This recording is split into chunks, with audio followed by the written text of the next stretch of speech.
Apa kabar Gan? Kembali lagi di channel Ane. Kali ini, Ane akan sharing tutorial cara memperbaiki logo Apple hidup lalu mati dan mengembalikannya ke mode recovery. Nah, begini gejalanya.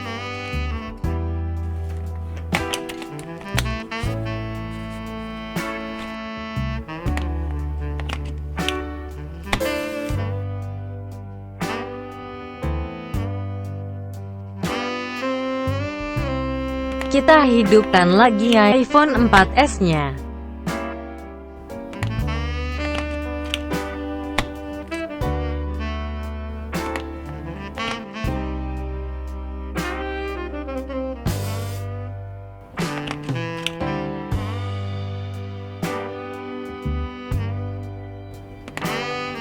Untuk memperbaiki gejala tersebut, maka Agan perlu PC yang terinstall program iTunes di dalamnya.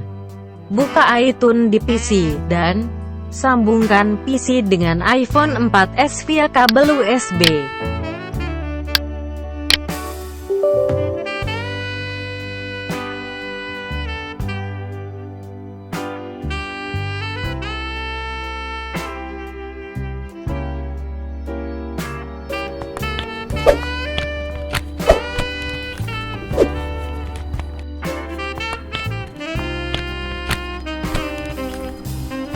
Maka iPhone 4S-nya akan otomatis hidup sendiri.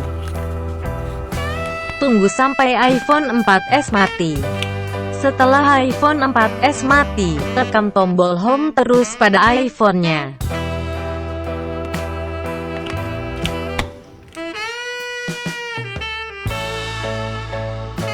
Apabila sudah masuk ke dalam mode recovery, lepas tombol home pada iPhone.